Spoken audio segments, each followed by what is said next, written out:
নীলফামারী সদর উপজেলার চাপড়া সরঞ্জানি ইউনিয়নে যুব সমাজকে মাদক, গাঁজা, ফেন্সিডিল, হেরোইন ও জুয়া থেকে দূরে রাখতে ব্যতিক্রমী উদ্যোগ নিয়েছেন ইউনিয়ন পরিষদের চেয়ারম্যান জাহাঙ্গীর আলম।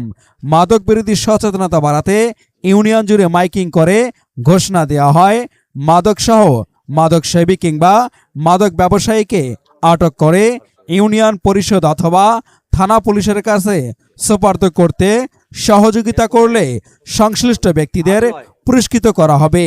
এ ঘোষণার অংশ হিসাবে পুরস্কার হিসাবে ৩,০০০ টাকা দেওয়ার কথা জানানো হয়। সোমবার রাতে স্থানীয়ভাবে পৃথক ৩টি দল অভিযান চালিয়ে মাদক সেবী ও মাদক ব্যবসার সঙ্গে জড়িত মাদকসহ কয়েকজনকে আটক করে ইউনিয়ন পরিষদ সোপর্দ করেন বলে জানা গেছে।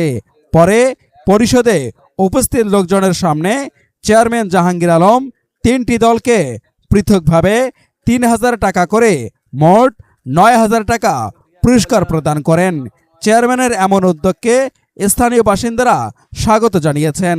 তাদের মতে জনপ্রতিনিধিদের পাশাপাশি সাধারণ মানুষও মাদক বিরোধী কার্যক্রমে এগিয়ে এলে এলাকায় মাদকের বিস্তার অনেকটাই নিয়ন্ত্রণ করা সম্ভব হবে।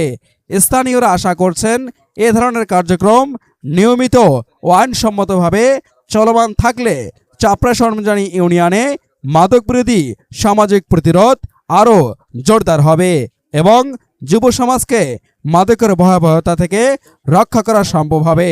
তবে মাদক সংশ্লিষ্ট ব্যক্তিদের আটক ও আইনগত ব্যবস্থা নেওয়ার ক্ষেত্রে সংশ্লিষ্টদের আইন শৃঙ্খলা বাহিনীর সহায়তা নেওয়া এবং প্রচলিত আইন ও বিধি অনুসরণ করার উপর গুরুত্ব দিয়েছেন স্থানীয়রা।